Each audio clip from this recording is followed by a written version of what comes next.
Muy bien, amigos, en una de nuestras habituales conversaciones acá mano a mano en Gelatina, hoy vamos a hablar de economía en un contexto de crisis global, donde nos cuesta comprender un poco dónde estamos y hacia dónde vamos. Vamos a hablar con un economista al que se le entiende, al que los que no sabemos de economía le entendemos. Muchas gracias por estar acá, Emanuel Álvarez Agis. Bueno, gracias por la invitación y la presentación. Mi primera profesión es profesora, así que intento que se me entienda. Perfecto, Creo que por eso es clave, es fundamental. No pensaba arrancar por acá, pero fuera del aire me dijiste que arrancaste un curso. Quizás no era para contar. Estás violando un No, off. no, estoy violando un off. Estoy violando un off. Pero dado que tenés el elemento. ¿Lo puedo agarrar? Sí, por favor. Porque la verdad que. Acá está. Bien. Hay que armar primero la blanca. Perdón, Sebas Campanario, que me dio un curso. Bien. Y me enseñó a armarlo. Me mandó un PDF de cómo armarlo y estoy falto de concentración. ¿Qué lo lleva a Emanuel Álvarez Agis a anotarse en un curso de cubo Rubik? Cualquier cosa que tengo una cuestión que es la siguiente. Yo a veces me pasa que me acuerdo cuánto creció el PBI en el año 2011. Bien. Pero no me acuerdo el cumpleaños de mi mejor amigo, ponele, o el número de teléfono de alguien que me acordaba el número de teléfono. Entonces digo, el cerebro por ahí debe estar teniendo conexiones raras. Bien. Entonces cualquier cosa que active esas zonas del cerebro que se van desactivando con el tiempo, me tiro. Lo haces. Sí. Bien, para que no se te apague una parte, digamos. Sí, y además me parece que es una buena forma de desconectar de las pantallas. Claro. Digamos, me parece que ¿Estás lectura. en esa? ¿Estás un poco en esa? Lectura volví mucho al papel. ¿Te costó? No, cero. Ok. Cero. Y además lo que sí me di cuenta es que como que lees distinto. Entonces estaba leyendo cosas que debería leer en el papel, en el celu o en la compu, y la capacidad de retener, de entender es mucho más baja. De hecho, ahora hay un montón de países que están yendo de vuelta al papel. Pero tomaste una decisión estratégica de alejarte de la pantalla un poco. Sí, totalmente. Porque si no te volvés pelotudo, básicamente. Totalmente, claro, sí. Un amigo decía, celulares inteligentes, usuarios pelotudos. Claro, que es una gran definición. No, y sobre todo porque yo laburo con el celular, entonces Pasás muchas horas. Claro, paso muchas horas respondiendo, charlando, hablando, discutiendo, haciendo números. Y la verdad que nada, está hecho para eso, ¿no? Para que en el mismo lugar donde te divertís, trabajes todo y junto. Termina todo junto. Che, Manuel, viste que mediáticamente hay como una cosa un poco pendular respecto al gobierno de Milei. Hay algunas semanas que parece que se va mañana y algunas semanas que se queda 35 años. Claro. Creo que en estas semanas, a partir de la salida del cepo, estamos más en el segundo escenario que en el primero, pero me interesa poder desmalezar un poco y separar lo urgente de lo importante, de lo mentiroso. Obvio. Y tratar de entender en qué contexto estamos, porque te escuché decir, creo que con Iván, el gobierno cambió de caballo a la mitad del río. Sí. Esa fue la metáfora, sí, ¿no? Sí, cambió sí, de caballo a la mitad del río. ¿Con qué caballo venía? ¿Con qué caballo estamos? ¿Por qué lo cambió? No, bueno, primero sobre la introducción. A mí me parece que nosotros estamos como muy marcados, no sé si generacionalmente, pero también políticamente, por esas mega crisis argentinas, digamos. Seguro la del 2001, porque en términos de la historia de un país está a la vuelta de la esquina, pero también por la hiper del final de los 80, qué sé yo. Y yo lo que diría es muy raro que un gobierno o se quede 35 años o explote al otro día. Y ahí me parece que está el otro problema, que es un poco, creo que es una carencia o una especie de ciclotimia que tiene la política. O sea, la política está del lado del oficialismo. Esto es el mejor programa económico del último siglo y va a redefinir la Argentina de acá a 100 años, y la oposición está con que se va y el pochoclo y las Pascuas y qué sé yo. Y para mí, qué sé yo, Milei, el único desafío que tiene es no ser un presidente que tenga un programa económico mediocre como los últimos N presidentes. Entonces ahí me parece que eso habría que despejarlo.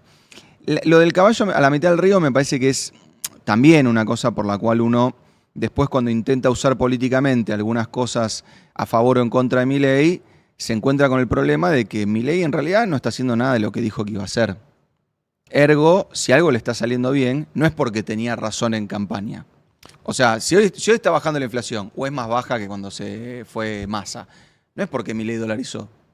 Porque no dolarizó. Entonces es como, viste, tenía razón y iba a bajar la inflación. No, pará, vos me dijiste que ibas a bajar la inflación. Sí, dolarizando. Claro. O sea, entonces hay un punto que en economía es súper importante, no solo qué herramientas usás, sino cómo las combinas. A ver si puedo ser claro en esto. Cuando vos querés, digamos, discriminar en términos de qué tipo de aproximación teórica tiene un gobierno hacia la economía, que muchas veces las aproximaciones teóricas tienen reflejos políticos. O sea, Si en Estados Unidos sos keynesiano, políticamente sos un liberal. Ujú. Si sos monetarista, seguro que políticamente serás republicano, etc. Bueno, ahí, digamos, los programas que confían en que el mercado te ordena todo, vos en la facultad los llamarías ortodoxos y en la política los llamarías de derecha. Los programas que no dejan todo librado al mercado, en la facultad los llamás heterodoxos y en política los llamarías de izquierda. Esto en Argentina tiene particularmente una discusión que es, hasta te diría, divertida. Bueno, qué sé yo, o sea, así nos divertimos los economistas, ¿no? Sí. Claro, de sexo ni hablar, digamos, pero bueno, lo que digo es, el programa de la convertibilidad, que políticamente todos los caracterizamos como de derecha, neoliberal, bla, bla, bla, bueno, tiene el principal precio de la economía definido por ley, que es el tipo de cambio. Claro. Eso es súper heterodoxo. Claro. Porque un ortodoxo o el propio consenso de Washington que te decía, el tipo de cambio flota libremente. Ahora vamos a llegar a eso, Bien. que es donde está Milei. Cuando Milei arranca, si yo lo tuviera que enseñar en la facu, aislándome de todo el ruido político y qué sé yo diría, che, es un programa heterodoxo. ¿Por qué? Y bueno, porque el tipo de cambio se devalúa religiosamente 2% por mes. Y eso no es el resultado del libre juego de oferta y demanda del mercado. Claro. Dijeron, ahora vale 800. Hay un señor que dice, che, Hoy vale 2%, 800 claro. y a partir de ahora 2%. Y el Banco mensual. Central todos los días, hasta que entramos en este esquema, religiosamente en el día decía, che, ¿hay más oferta de dólares que demanda? Sí. Bueno, me compro ese exceso de dólares para que el tipo de cambio no baje. Che, ¿hay más demanda que oferta? Sí. Bueno, pongo yo la diferencia. Porque si hay más demanda que oferta, el tipo de cambio puede subir. Entonces eso es recontra heterodoxo. Y la razón por la cual a Milei le bajó la inflación, la economía no se le cayó como un piano, que era nuestra predicción si dolarizabas, si hacías el ajuste más grande de la humanidad. Ahora, si no dolarizás, controlás el tipo de cambio y haces un ajuste, es muy probable que la inflación te baje y la economía no se te caiga como un piano. Pero perdón, Milei no dolarizó porque mintió en campaña, porque no pudo, porque no quiso, porque todavía no lo hizo, pero está caminando eso. No dolarizó porque no tenía la plata en el Banco Central para dolarizar. Ahora tampoco con este préstamo, No, con esta de hecho deuda. ahora si vos me preguntás en términos de cuántos pesos hay en la economía versus cuántos dólares tiene el Banco Central, estamos peor, no mejor. Digo, el minuto antes de que el fondo nos desembolse la plata, ¿sí? Cuando con el desembolso del fondo cambia un poquito, pero no arregla el problema. Acordate esto, un montón de economistas, de hecho se firmó una carta con un montón de colegas que decían, che, no se puede dolarizar la economía argentina, y si se pudiera no es una buena idea. Entonces cuando se empezó a profundizar esa discusión, ¿te acordarás? Milei le dijo a Fantino, tengo acá en el celular un fondo Sí. que me va a poner 30.000 millones. Bueno, si tenía los 30.000 millones de dólares, podía dolarizar. Podemos discutir a qué tipo de cambio, qué sé yo, pero bueno, los 30.000 no estaban. Y entonces, si vos querías dolarizar, tenías que dolarizar a un tipo de cambio que era un tipo de cambio de hiperinflación. ¿A qué me refiero? Digo, para que quede claro, porque por ahí es medio abstracto. Imagínate que hay $1 en el Banco Central. Uno solo, un billete de $1. No importa cuántos pesos hay en la economía. Te das cuenta que si querés comprarte todos los pesos con $1, el tipo de cambio no es 1.000 sin mangos. O sea, porque hay un solo dólar y un montón de pesos. Bueno, esa relación cuando Milei asume, daba horripilante. Daba para tener un tipo de cambio a plata de hoy de 4.000 pesos. Vos si hoy decís a la gente, che, ¿vieron todos los pesos que tienen? Tráiganlos que los cambio a 4.000. Podés dolarizar, pero en el medio el precio del tomate se te va a $1 de 4.000, el precio de la carne se te va a $1 de 4.000 y al otro día dolarizaste. Al otro día que dolarizaste la inflación es 0. Bien. Pero el tomate se fue a 4.000 Perfecto. el día 1. Perfecto, Entonces, ese es clarísimo. el problema que tenía, ese es el problema que tenía Milei. Y hoy, paradójicamente, dolarizar era abandonar el peso. Milei decía, el peso es excremento. Sí, No en campaña. renueven el plazo fijo porque el peso es excremento. Me acuerdo. Después las paso. Exacto. Bueno, el peso es la moneda que más se fortaleció en el mundo en el primer año de gestión de Milei. ¿Eso es bueno? Depende las razones por las cuales se fortaleció. Es como que vos estés haciendo dieta, bajaste 10 kilos y me decís, viste, está bien. Si no comiste hace 2 semanas, no está bien, digamos. Perfecto. Si venís con una dieta linda, está bien. ¿A dónde voy? Voy al revés. Cuando yo empezaba a conocer el mundo, digamos, hacía mi primer viaje internacional, así de turismo, ¿no? Digamos, Brasil, Europa, no importa. Vos siempre sabías que si veías en un local un japonés, olvídate, se llevaba medio local. Y vos decías, bueno, es un japonés, un suizo, un noruego. O sea, vos decías, esta gente tiene un montón de guita. Hoy es hasta un chiste, digamos, de las agencias de viaje, es quiero el contingente chino. No, porque los chinos están arrasando, vienen al Calafate. Los chinos compran. Se llevan Compran imanes. se llevan el glaciar, olvídate. Bien. Es tremendo el nivel de consumo que está teniendo China. Entonces vos mirás hace 20 años, Noruega, Japón, Suiza, ¿estaban haciendo las cosas bien? Sí. Ergo eran ricos, ergo su población paseaba por el mundo y se llevaba todo lo que quería. Hoy le pasa a China. Y hoy ya en China no hay más misterio. O sea, vos sabés que hoy China es rico. Digamos que si vos tenés, qué sé yo, una marca de lujo, tu objetivo es abrir 5 locales en China, Claro. no uno más en la Quinta Avenida de Nueva York. Bien. ¿Por qué? Porque China está haciendo las cosas bien. Bueno, viene Milei, hace un programa económico que de vuelta puede estar más o menos bien, más o menos mal, pero Argentina está exportando más o menos lo que exporta siempre, importando un montón más. La productividad de la economía argentina no cambió sustantivamente. ¿Qué es la productividad? La productividad es cuán hábil somos para hacer cosas. Bien. Cuán hábil somos para hacer cosas depende básicamente de dos cuestiones muy a 10.000 pies de altura. La educación que tenga el laburante y la máquina que tenga enfrente.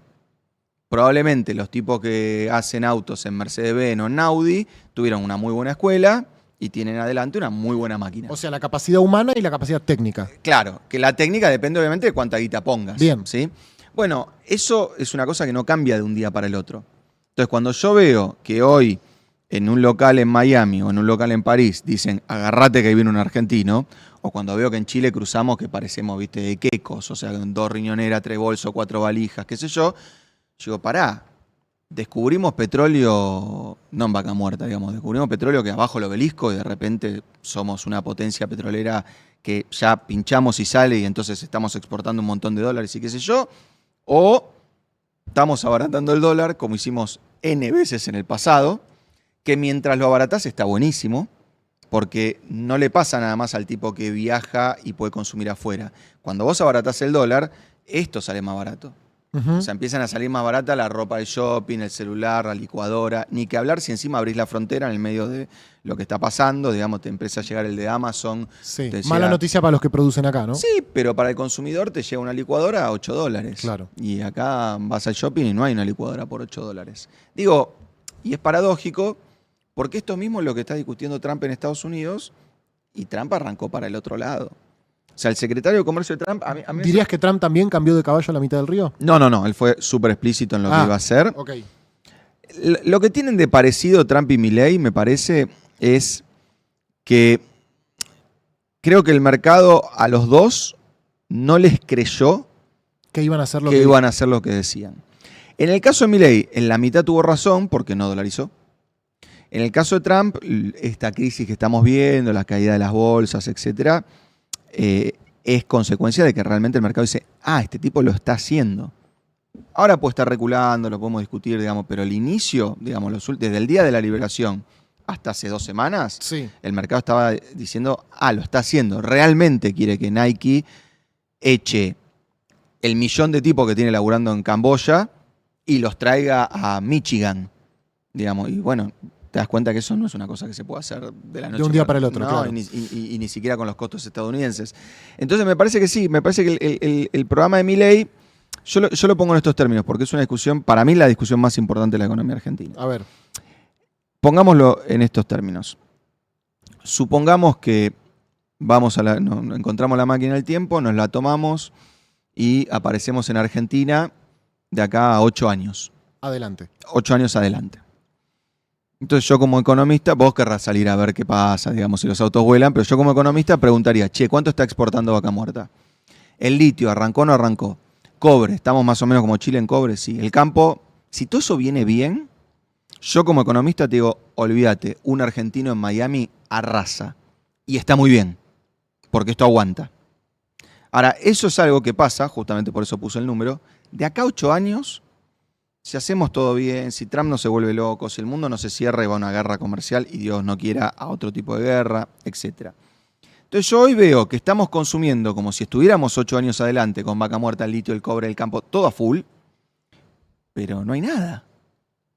Entonces, medio que estamos paseando por Chile con la plata que por ahí Galucho trae para hacer el pozo número 27. No cague Galucho. Claro, Por favor, te lo claro, pido. pero el problema es que si vos me dijeras, mira, ¿sabes lo que estamos haciendo? Estamos pidiendo guita para explotar Vaca Muerta dentro de 8 años. Digo Vaca Muerta por resumir. Sí, Hay sí, un porque uno montón de entiende a lo cosas que te que referís. funcionan y que van a funcionar. estamos pidiendo la guita prestada, pues no la tenemos, la estamos invirtiendo, buenísimo. Yo miro la inversión en vaca muerta, que es un dato, no es que hay que ir a registrar pozos uno por uno. Miro la inversión en litio, en cobre y en energía y digo, che, estamos más o menos iguales que antes. Más o menos iguales que antes. Eso no es para... Antes te referís pre-Milei. Claro. Bien. Eso no es ni para morirse ni para festejar. Bien. O sea, esos son sectores que vienen creciendo a pesar de las macanas macroeconómicas que se mandan los últimos 4 o 5 gobiernos. Vienen creciendo. Ahora, miro la cuenta de turismo y digo, boludo, estamos como si ya fuéramos potencia. Miro el crecimiento de las importaciones. O sea, literalmente, Amazon, cuando compras algo en el puerta a puerta, te manda un mail que te dice que el pedido va a demorar más de lo previsto porque Argentina está comprando mucho. Ya en Ezeiza hay más cajas que aviones. O sea, y hay un cuello de botella logístico, porque obviamente 8 años que no podíamos comprar en Amazon, en eBay y en no sé dónde, la gente dice dame y dame y dame. Y para peor, es el problema cuando vos haces este tipo de liberaciones. ¿Qué dice la gente? Compra ahora porque dura poco. Bien, aprovechemos. El efecto es horrible. Aprovechemos mientras dura, hasta que vuelva el... Claro, hasta que vuelvan a cerrar todo y qué sé yo. Entonces, mi impresión, no es sostenible esto. Es un dólar barato financiado primero con un blanqueo y después con guita al fondo. Bien. Y ahí es donde creo que está la no sostenibilidad de este esquema. Se me abren varias aristas. Ujú. Voy con esto de la sostenibilidad. ¿Hay estabilidad cambiaria en la Argentina, podemos decir? Bueno, si mirás para atrás, sí. Sí. Si mirás para adelante es un poco más discutible, pero Ok. a 3, 4 semanas de este nuevo esquema, sí, más o menos que sí. Cuando se anunció, creo que un viernes, que se iba a liberar el cepo el lunes, más allá de que fue una flexibilización, de que no se liberó del todo. Se liberó bastante. Está bien. Los mandriles decíamos que se iba a Sí. ir a 1400. Escúchame, ponele que yo te digo que lo que acabas de hacer ahí en el streaming no está bien. Sí. No estás bien. Sí, puede pasar. ¿Vos me darías bola? Decís, porque vos no sos una persona del streaming. Y sos un boludo. Yo, si me pongo adelante un micrófono, me van a ver 7 personas. Entonces, si vos decís que el dólar va a estar a 1400, No espero influir sobre el mercado. pero Pero incluso los referentes políticos, digamos. bueno, ahí ya estamos en un quilombo. bueno, estoy hablando de eso. Yo toco de oído. Ahí ya estamos en un quilombo. Sí, y es bueno. lo que te dije antes. Creo que la política, como está carente de ideas, Claro. Solo apela al fracaso del bando es contrario. que y eso a mí me preocupa, digamos, porque obviamente que la oposición más fuerte a Milei sigue siendo el kirchnerismo. Y el kirchnerismo es un resultado del 2001. Ujú. Lo que yo no quiero creer es que solo pueda haber kirchnerismo si hay un 2001. Pues entonces todo el tiempo estás rezando para que ocurra un 2001. Y te digo algo, no quitándole el mérito ni a Néstor ni a Lavagna, pero después de 2001... No va a muy haber otro difícil que 2001. sigas cayendo. O sea, Ok. solo podés crecer. Yo creo que Lavagna y sobre todo Néstor tuvieron muchos méritos en términos de que después estaba la sintonía fina de cómo, cuánto, para dónde, etc. Pero si vos decís, yo quiero ser el que venga en el 2002 Mm. y para eso necesitas un 2001, bueno, Pero como te- propuesta es muy pobre. Te hago la cuenta que hace el gobierno porque decís, esto no se puede sostener. Sí. Ahora, la cuenta que hacen ellos, me parece, o que dicen, es si lo sostenemos hasta octubre, que esta es la pregunta, si se puede Ajá. sostener hasta octubre, ganamos las elecciones. Bueno, la de siempre, ¿no? Digamos, la histórica en la Argentina. Y entonces, ¿por qué ganamos sale? las elecciones, shock de confianza, llegan las inversiones. No, bajamos. para. No, ahí está. Que lo pueden sostener hasta las elecciones y que se lo sostienen hasta las elecciones, ganan las elecciones, me parece un argumento atendible. Bien, hasta ahí Sobre todo estamos. porque la gente no es macroeconomista, no es que dice, a ver, voy a votar dependiendo si el esquema es sostenible y voy a calcular si el modelo, la cantidad de reservas. La gente dice, che, ¿cuánto gano? Tanto. ¿Cuánto vale la cosa que compro? Tanto. ¿Estás mejor? ¿Estás peor? Bien. Si te interesa lo económico para votar. No, y comparamos con el 23, que fue un pésimo año. ¿no? Por supuesto. Ahora, voy a esto. Pensarlo de la siguiente manera. Y parecido a lo que te pasa en un negocio, digamos. Vos imagínate que tenés un kiosco y vendés todos los meses 100 y tus costos son 110. Entonces vos decís, che, tengo un agujero de 10. Viene el dueño y dice, tranquilo, yo pongo 50. Bueno, tapaste el hueco 5 meses. Ahora, el día que te puso los 50, quiero creer que estás haciendo cosas para que los costos sean menos que 110 y la venta más de 100. Porque si no, cuando llegaste al mes 5... Tenés el mismo quilombo debiendo 50. Negro, necesito 50 más. Bien. Argentina los primeros 6 meses de Milei exportaba más de lo que importaba. Bien. Un montón. Porque el tipo de cambio era súper alto. O sea que nuestro poder adquisitivo en dólares, si hoy un pibe gana $1.000, en enero del año pasado estaba ganando 400. Porque el dólar sea, había adelantado 120% en un mes. Bueno, en mayo el modelo empezó a hacer ruido. Las importaciones empezaron a levantar, las exportaciones se amesetaron. ¿Por el atraso cambiario decís? Claro. Ok. Ahí empezamos a decir, qué bueno, ya estamos ganando $800 en vez de 400. ¿Cómo duplicamos el salario en 6 meses? Claro. Nos volvimos todo más productivos, más inteligentes, encontramos petróleo en el obelisco. No. Se planchó el dólar. Se fue la inflación a la mierda y el dólar se planchó. Entre mayo y octubre estuvimos colgados del travesaño hasta que llegó el blanqueo. Bien. El blanqueo son los 50 del dueño en el kiosco. Bien. Es un one shot. O sea, no es que vos arreglaste el flujo, no es que pusiste ventas arriba de costos. Ok. Vino un tipo y puso un socotroco arriba de la mesa y dijo... En términos de blanqueo, exitoso, más que el de Macri. En cash sí, en plata blanqueada no. Ok. O sea, el de Macri fue mucho... Che, tengo 3 departamentos en Uruguay. Listo, te voy a empezar a cobrar. Este fue, che, tengo una negra Toma. acá que te la pongo y listo, todo hermoso, ¿no? Argentina, martes. O sea, es como, ¿no? Algo muy normal. En otros países explicaba estas cosas y decís, ¿cómo que ¿Cómo? Pero escuchame. ¿Cómo tiene un PBI abajo los colchones? ¿Viste? Entonces la gente dice, pero hay que buscar los colchones. No, boludo, es una metáfora, ¿no? Que tenemos abajo el colchón Sí, un PBI, sí. pero bueno, más o menos. Entonces, ¿a dónde voy? Cuando vino el blanqueo, todo el mundo decía, ¿viste? Ahora sí, llegan a la elección, qué sé yo. Y en marzo nos colgamos el travesaño hasta que vino el acuerdo con el fondo. ¿Por qué? Porque cuando el mercado, igual que te pasa en un kiosco, digamos, el problema es que el kiosco las cuentas las conoce el dueño, las cuentas argentinas las conoce todo el mundo, que las quiere conocer. Cuando el mercado te ve que vos, flujo contra flujo, estás mal, no importa qué stock le metas, olvídate, te liquida. ¿En qué sentido? Cuando el mercado ve que vos estás consumiendo más dólares que los que generás, el mercado dice, che, en un momento esto se corta.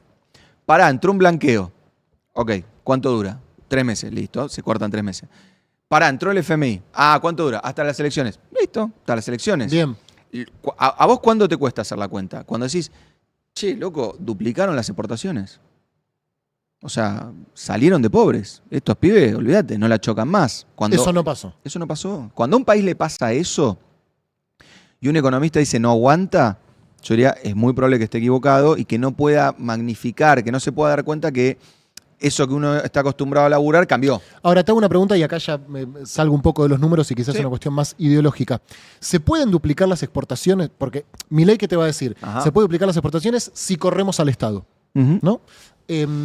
En un país como este, con las extensiones como este, con las dimensiones y con la organización social que tiene, para duplicar las exportaciones, ¿necesitas sí o sí una decisión política del Estado Nacional? Recontra, por varias cosas.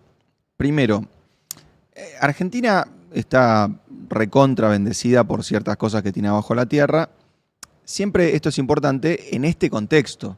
Donde Porque- se necesita lo que nosotros Porque el tenemos. litio había probablemente hace 80 años, pero Claro. no servía para nada. Obvio. Vaca Muerta estaba siempre ahí, pero con los precios del petróleo no daban los costos. O sea que eso es dinámico y uno debería aprovechar, ¿no? Porque nosotros tenemos Vaca Muerta, gas, petróleo, qué sé yo.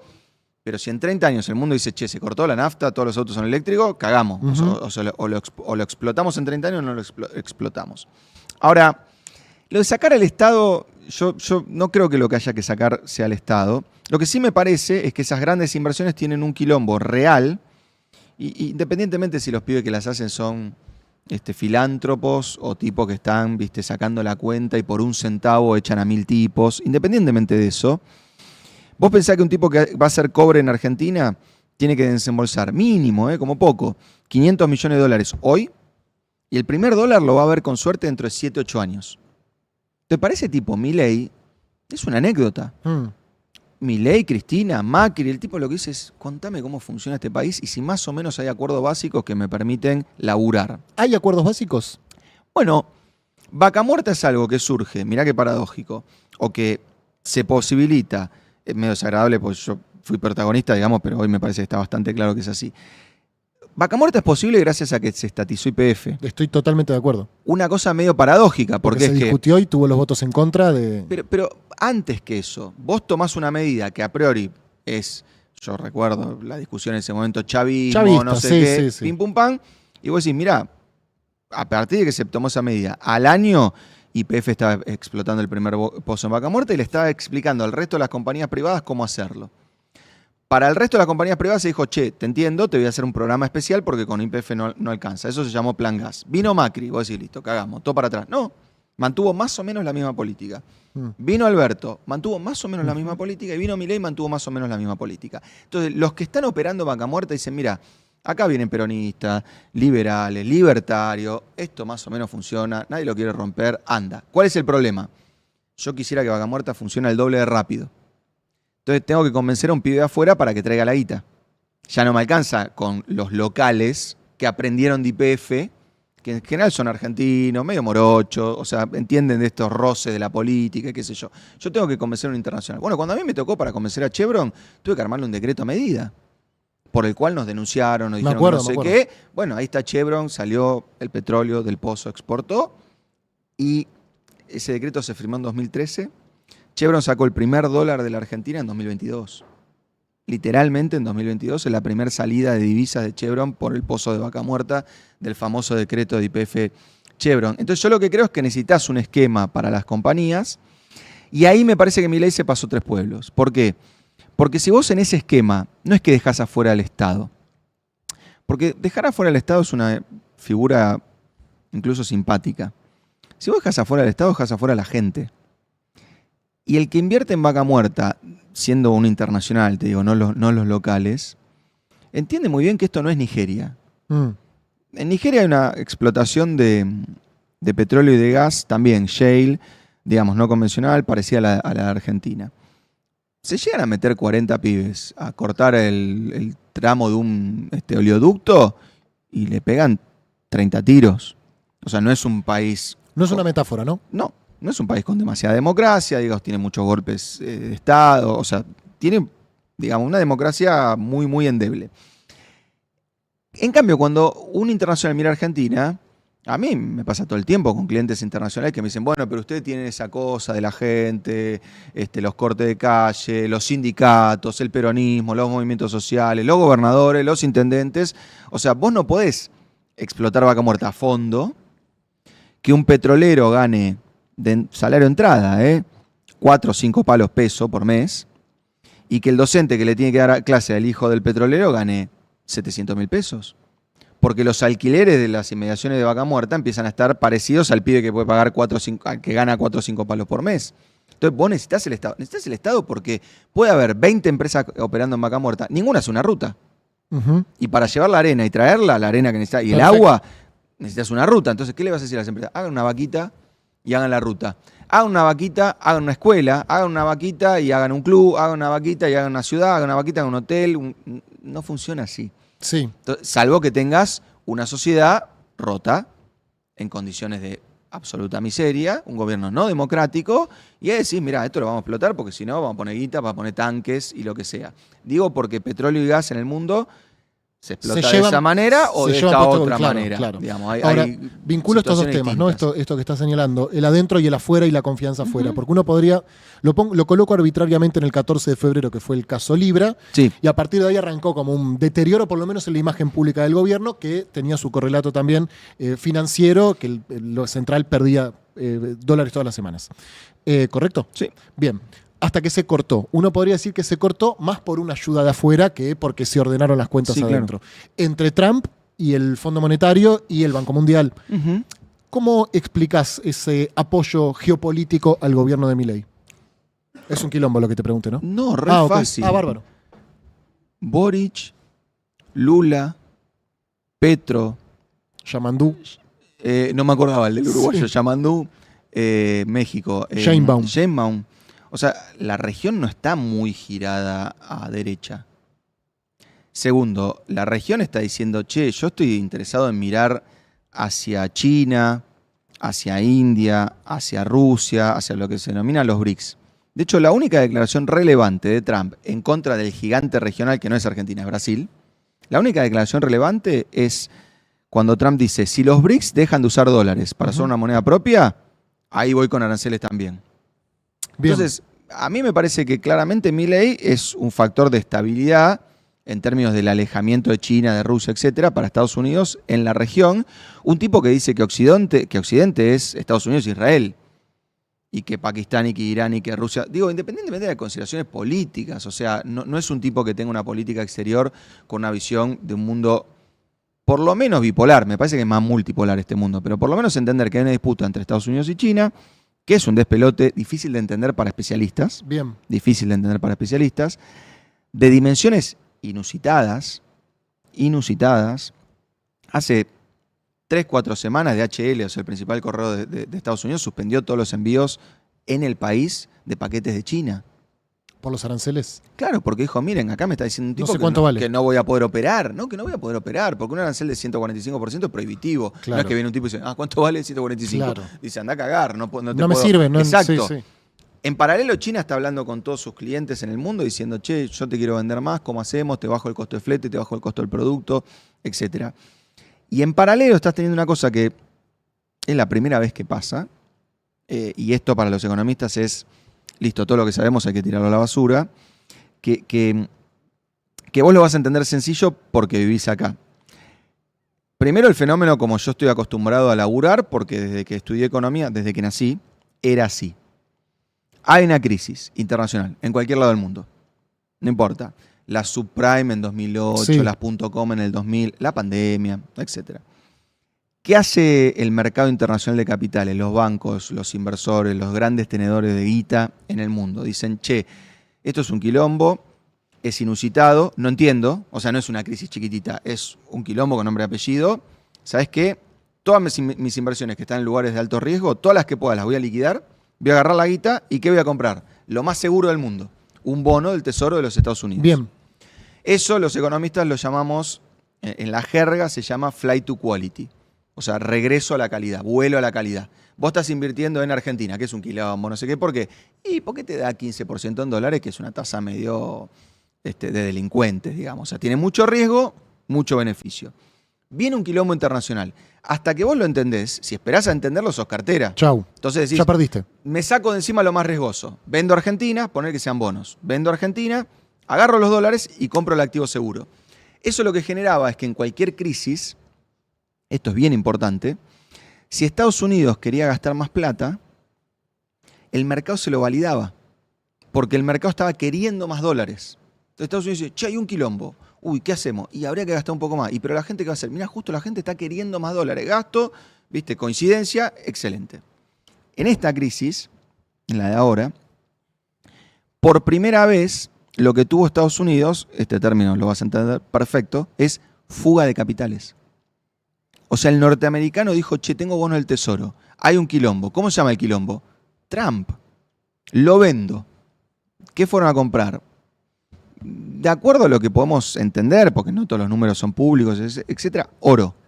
Bien. O sea, la gente se movió del dólar. Vos sabés que el dólar surge después de una cosa llamada patrón oro. Ujú. Después del patrón oro viene el patrón dólar. Yo Ujú. estudié y me crié y sé del patrón dólar.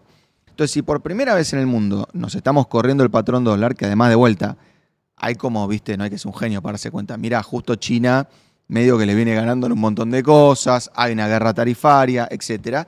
Bueno, si Estados Unidos está en una crisis en la cual tiene fuga de capitales, de vuelta, es como decirte, mirá, yo soy médico, pero la medicina que estudié para arreglar a este paciente Claro. no la tengo que empezar a pensar todos los días. No te lo iba a preguntar, pero ya que mencionás el tema, ¿vos tenés idea qué onda el oro del Banco Central?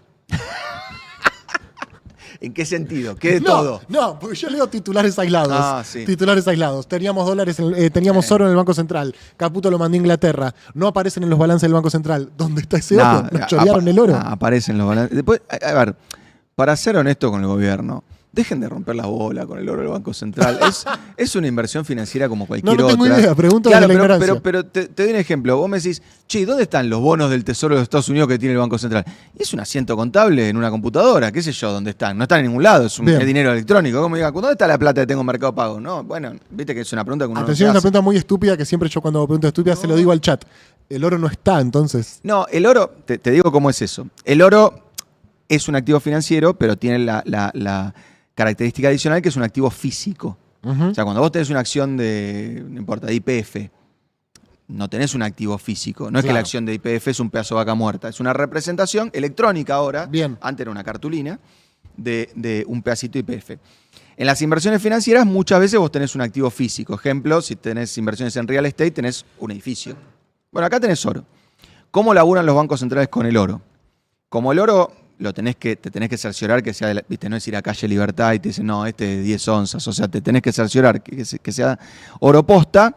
Vos lo mandás a lo que es algo así como el banco de los bancos centrales, que es Basilea.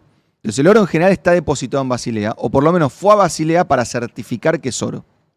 Muchas veces vuelve a la bóveda del Banco Central y sobre esa posición de oro el Banco Central toma créditos que están garantizados con ese oro que está certificado en Basilea. Estamos bien con el oro. Estamos re bien. Estamos bien con el oro. Y te digo algo, si vendemos todo el oro y compramos, no sé, títulos públicos del gobierno de Japón, no está claro que sea una mala operación. Bien. No es que hay que tener oro porque, qué sé yo. Desconozco, pero en este caso... mucho fetiche. Elijo confiar. Sí, pero me dicen el oro. Caputo lo mandé a Inglaterra. Digo, las conchas de tu madre, Caputo. Estoy de acuerdo, pero qué sé yo, vos podés andar con un anillo de oro y son más importantes los $100 que tengas en el cajón de tu de tu mesita de luz. Che, Manuel, ¿se sostienen las expectativas con el gobierno de parte de los actores económicos que tienen, digamos, que cortan el bacalao, que tienen posibilidad de influir sobre la economía?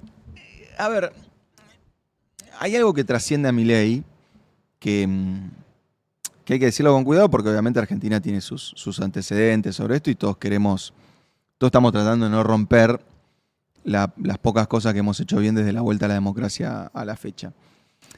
El problema que tiene Milei para mí con el mundo, tanto financiero como de inversiones reales, digamos, de gente que piensa en hacer cosas concretas en Argentina, mirado desde el exterior, son dos cosas. Primero, el cepo. O sea, el cepo es algo que trasciende a Milei.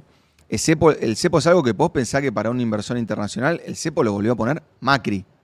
Lo sacó y lo puso. El gobierno de más de derecha que vos habías visto desde la vuelta a la democracia, probablemente, por ahí podemos discutir el de Menem, pero este era declamadamente de derecha. Bueno, saca el cepo y lo vuelve a poner. Saca la retención y la vuelve a poner. Entonces el de afuera dice, Argentina, que sí, no lo entiendo muy bien, pero pasan esas cosas. Segundo es el tema, el topic outsider. Mira, te cuento una anécdota que no me hace mucha, no me beneficia en mi trabajo, pero hay que ser honesto. Nosotros tenemos una base de clientes internacional, que en general están en Manhattan, que vamos 2 veces o 3 veces por año a tener estas reuniones, digamos, estas no. Son iguales que estas, pero en inglés. Digamos. Correcto. Y eso se llama exportar, adiós, gracias. Entonces nos vemos en persona.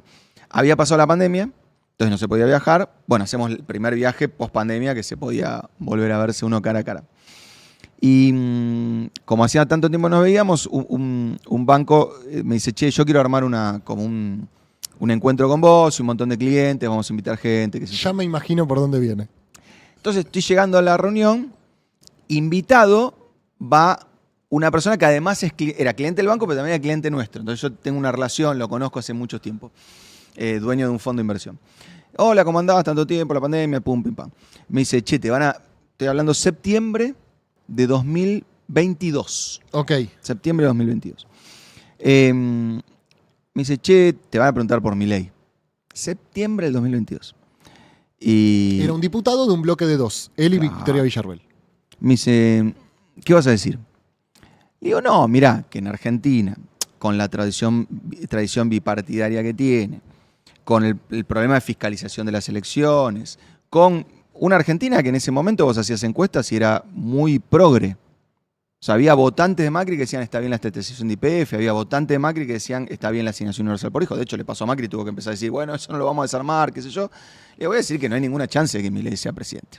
Todo el tipo me dice, mira, nosotros invertimos en 90 países. Del Brexit para acá, me comí todos los outsiders. Claro. Bolsonaro, el Brexit, no me acuerdo lo que me dijo algunos desconocidos por mí en Medio Oriente, no sé qué. El propio Trump. Claro, Trump. Me dice, y eso no es lo peor. Lo peor es que en cada país donde me comí un outsider, siempre hubo un consultor que me dijo que era imposible que pasara. Y por eso es un outsider. Claro, me dice, te doy la siguiente recomendación. Decí que la probabilidad que Milei sea presidente no es 0. Bien. Una cosa, viste, doble negación, qué Bien. sé yo. Digo eso en la conferencia. The probability of Milei, bueno, en inglés que queda mejor. Y bueno, le digo, pasa, pim, pum, pam. Todavía hay hoy gente que me dice, yo te vi en esa conferencia, vos la viste venir. No, claro. Te juro, es la primera vez que lo estoy diciendo en público. Y la verdad no, era impensado porque como argentino uno se siente único, irrepetible, campeón del mundo, qué sé yo. Y nos está pasando un poco eso. Te digo todo esto ¿para qué?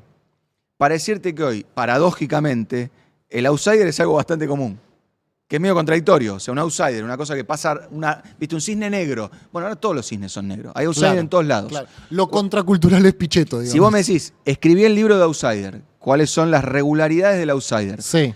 Se caga puteada con el Congreso. Sí. Sí. En general está en contra de alguna casta. Sí. Recoge la bronca de la gente por la insatisfacción que le da la economía. Sí. Es este libro Los Ingenieros del Caos, ¿no? Que un poco recopila cómo funciona Claro, los pero distintos los países. inversores están diciendo, che, explíquenme outsiders. Ahora, ustedes que no la vieron venir, bueno, ok, los perdonamos, explíquenme outsiders. Ahora, los otros dos problemas. Cuarto problema. Es muy probable que tenga que enfrente uno o más juicios políticos. Trump tuvo juicio político, Bolsonaro tuvo juicio político, porque claro, te estás cagando a putear todo el tiempo con el Congreso. Entran en tensión es con el probable que el sistema. Congreso diga, bueno, ahí va el vuelto. Claro. Quinto, independientemente de si el juicio político es exitoso, como puede haber pasado en Perú, bueno, en Perú fue muerte súbita, no importa, en Ecuador, cada país tiene su particularidad legislativa, normativa, institucional. La segunda regularidad es que duran poco. O sea, Trump no reelige. Lo fácil es llegar y no es tan fácil Claro, sostenerse. Bolsonaro no reelige. Y para peor, la sociedad está a los viandazos. O sea, la sociedad dice, dame Trump. Uy, la puta madre, nos mató todo en pandemia. Dame Biden. O sea, no es que elige más a la derecha del anterior. Se va para, dame Bolsonaro. Devuélveme a Lula. ¿Entendés? Entonces, digo, un empresario en Chile, tráeme a Boric. Entonces, el problema del inversor, que es un problema real, Bien. es que yo no sé, yo tengo Hace que... cuentas Grabois, ¿no? Hace cuentas Grabois. Bueno, pero peor, yo quiero hacer minería en Argentina. Y Grabois probablemente diga que está mal por el medio ambiente, posición respetable, todo lo que quieras. Y Milei probablemente diga, sacala toda, no me diga de dónde trae los dólares, todo libre mercado, qué sé yo. Y el tipo dice, ¿no pueden más o menos ponerse de acuerdo estos dos y armarme un esquema donde no me la llevo toda, no la dejo toda? No rompo todo a costa de No estoy del nada. todo encepado, pero tampoco estoy del todo libre. Me parece que si no encontramos como ese, no quiero, si consenso, qué sé yo, pues te toma la prensa y el mundo no está ahí. Pero para la inversión es un problema, porque si no tenés que hacer garage.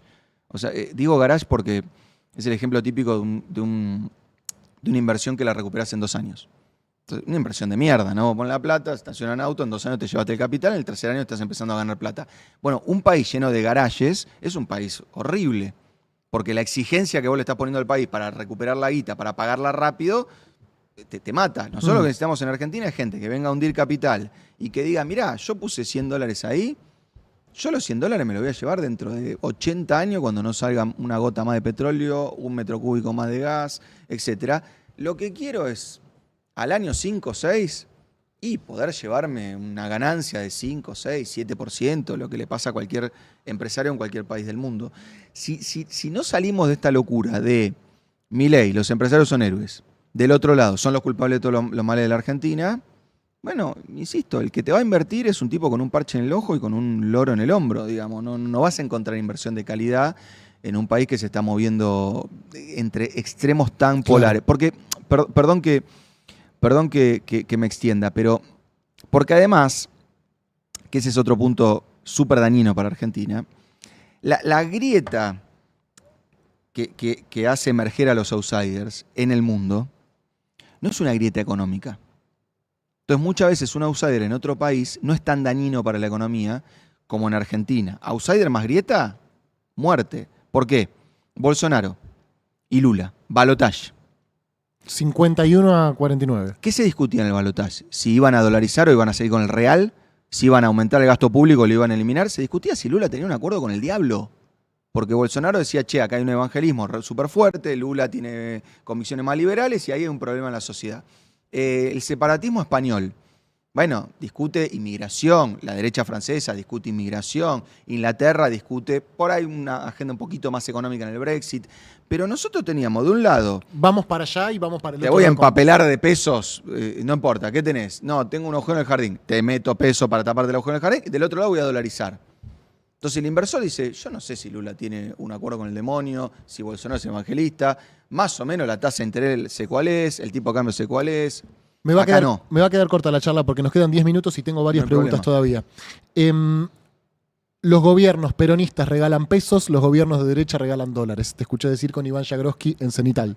No la profundizaste en esa entrevista. ¿Me puedes explicar un poquito qué querés decir claro, con esto? Sí, mirá, Perdón, hago un contexto. Emanuel dijo en una entrevista en Cenital que cuando se vienen los años electorales, los gobiernos peronistas, los gobiernos populares regalan pesos, mientras que los gobiernos conservadores o de derecha regalan dólares. Sí. ¿Por qué? No dije peronismo justamente porque está el caso anómalo de Menem. Bien. O sea, Menem, ¿qué hizo con la convertibilidad? Te puso un dólar súper barato. Si vos te habías quedado con empleo en ese esquema, que después tuvo desempleo alto, digamos, pero al principio funcionó muy bien. Si vos te habías quedado con empleo en ese esquema, de vuelta, Menem se popularizó el voto licuadora. O sea, ganó la reelección por el voto licuadora. ¿Qué es el voto licuadora? El voto cuota, digamos, el voto crédito. Bueno, porque te bajó la inflación, el dólar te lo puso re barato, entonces vos tenías un empleado de comercio, que en cualquier país del mundo no es un sueldo súper alto, que se iba una vez por año a Disney con los pibes. ¿Por qué? Porque Menem le estaba regalando dólares. ¿De dónde sacaba esos dólares Menem? Y esto es interesante por lo que hablábamos recién. Al principio, uno decía, aguanta. ¿Por qué aguanta? Porque venían inversiones a hacer energía. ¿Por qué privatizó todas las empresas públicas? Después, cuando empieza a ver que empieza el flujo de privatizaciones. Y después, cuando ya no había nada que regalar, empieza la deuda. Claro. Entonces vos ahí ya decías, che, ya no aguanta. Pero me estás regalando dólares. Entonces, en el medio, preguntale a cualquiera de 50, 60 años, te dice, no, yo el 3 Ambiente me lo compré con Menem. Obvio, mucha gente. Yo tenía un auto que no sé qué. Sí, bien. claro. Viene el kirchnerismo, la economía empieza a hacer algún ruidito en el motor, ahí 2008, ponele, viene la crisis de 2009, no importa, 2011 estaba para arreglar el motor. Bueno, no pasó eso. O sea, lo que hacías es pisar el dólar y lo que hacías sobre todo es poner muchos pesos en la calle. Asignación universal por hijo, progresar, procrear, gasto público, obra pública, plan federal de vivienda. No estoy diciendo que esté ni bien ni mal, estoy diciendo que cada uno tiene su sesgo. Entonces ahí regalabas pesos y en un momento te quedabas sin dólares. Cuando los gobiernos de derecha te regalan dólares, la pregunta es quién le presta esos dólares, porque en general regalás dólares que no tenés. Entonces, en general, los gobiernos de izquierda o de populismo, digamos, pro pueblo, como lo quieras llamar, generan un problema inmediato. Che, puse mucho peso, no tengo dólares, devalúo, inflación, quilombo. Los gobiernos de derecha suelen generar problemas mediatos. Macri, ¿cómo ganó 2017? Tomando deuda. En 2017, ¿vos te acordás que hubo 150.000 descerebrados en Rusia manifestándose en contra del tipo de cambio? Una manera elegante de recordar que gritaban que baje el dólar la puta que lo parió. Porque se le había cortado la joda de regalar dólares. Por eso te decía que hago el cubo mágico, ¿no? Mirá lo que me acuerdo. Bien. El pasaje a Rusia se sacó a 17 mangos. Segunda ronda estaba a 22. Las capitales salen. Claro. Claro. Entonces, si llegamos a la final, el pibe pasaba hambre. Claro, o sea, claro. Entonces, ¿a dónde voy? El problema es que eso lo terminó de tapar con un acuerdo con el fondo que para mí es el error económico del siglo.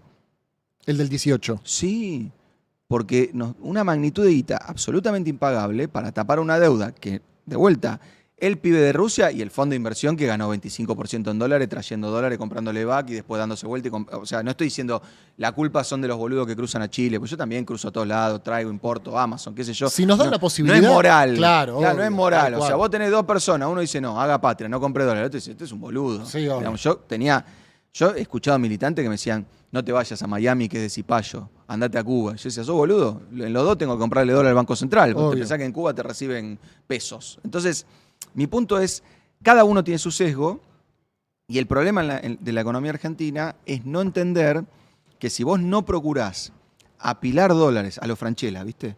En el Banco Central, juntar uno arriba de otro, la gente no te va a parar de comprar dólares. Ahora, Milei dijo que no le interesa acumular reservas. Va a ser el error que va a marcar su gobierno. O sea, cuando miramos para atrás y decimos, che, ¿cuál fue el error de Cristina? Mi impresión. ¿Cuál? ¿Qué Cristina? La del 11, del 7 al 15. Sí. Poner el cepo. Porque fue muy difícil salir de ese error inicial. Fue en el 13, creo, el cepo, ¿no? El cepo fue después de 2011. Claro. Después de ganar con el 54%. Sí, 12, si no me equivoco. Claro, después de ganar con el 54%. ¿Cuál fue el error de Macri?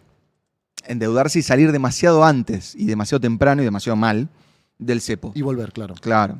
¿Cuál fue el error de Alberto? Qué sé yo, presentarse, no tengo idea. No ponerse de acuerdo entre los tres locos que manejaban el frente de todo, llamalo como quieras. Para mí, cuando miremos para atrás a Milei y nos preguntemos cuál fue su error de Milei, cuál fue el error de Milei, ojalá me equivoque, vamos a decir no haber acumulado dólares en el Banco Central. Bien. Pensar que eso no importa, pensar que es lo mismo tener un banco central vacío o uno lleno. Emanuel, te voy a hacer la última. Me quedaron Dale. muchísimas afuera, así que voy a volver a invitarte cuando puedas venir. Dale. Sé que tenés muchos clientes que te consultan qué pensás que va a pasar o Sí. cómo ves la realidad. Si te convoca el próximo ministro de Economía, ¿cuál dirías que es el principal tema que tiene que poner el ojo, apuntar y resolver? A mí me parece que es una respuesta compleja porque incluye una gran dosis de política. Bien. Yo creo que el problema de Argentina es muy complejo, difícil de solucionar y sobre todo largo. O sea, sobre todo necesita tiempo. No hay una fórmula en el corto plazo. No. Entonces, cualquier ministro de Economía que esté sobreexigido por un presidente que le dice, mira, nosotros tenemos que bajar la inflación antes de la elección de medio término, Chau, ya estamos lo complicados. matás al pibe. ¿Entendés? Lo matás porque lo metés en una de las 5 economías más complicadas del mundo y le decís, ni siquiera tenés 2 años, tenés 1 año, porque al inicio del año de elecciones de medio término ya tenés que estar medio, ¿no? Sí, Creciendo, sí, sí, bajando la sí, inflación, claro. qué sé yo. Entonces, Ya en octubre del año anterior hay olor a elecciones. Ya. exacto. Entonces, Macri, salir del cepo es lo más fácil, la inflación es lo más fácil porque es el grado en el cual el gobierno gobierna mal. Sturzenegger le escribió un paper que se llama Don't Worry, Be Happy. Imagínate mandarle eso a un candidato a presidente, lo matás al tipo. Bueno, listo, pasó lo que pasó. Viene Alberto, voy a pagar jubilaciones con las LEVAC. La puta madre, no te piden tanto. Explícale a la gente que son 4 años de laburo y Claro. que con suerte vas a ganar, vas a reelegir.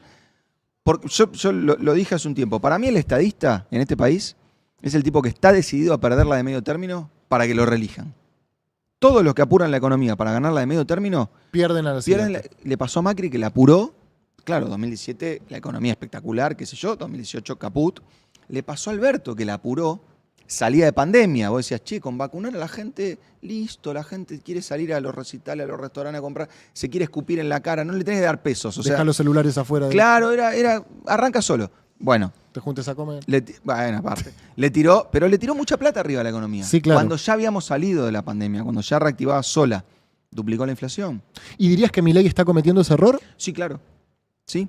Ahora, ¿puede llegar a las elecciones con el dólar a 1000? Recontra. Sí, sí. A ver, nos acaba de poner 20.000 millones de dólares el Fondo Monetario. Claro, obvio. Tampoco es como que uno dice, qué raro que la arregló. No, negro.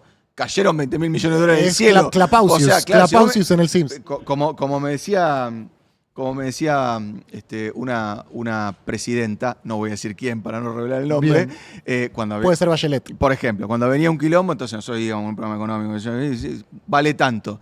Y Cristina siempre decía, con plata cualquiera lo arregla. Claro, es muy fácil. Entonces, si te caen 20.000 millones de dólares, es probable que el dólar esté barato, sí. ¿Te arrepentís de tu frase más viral? Sí, Entonces ni te la menciono. gracias. Sobre todo mi socia, te agradece mucho que no la menciones. Listo.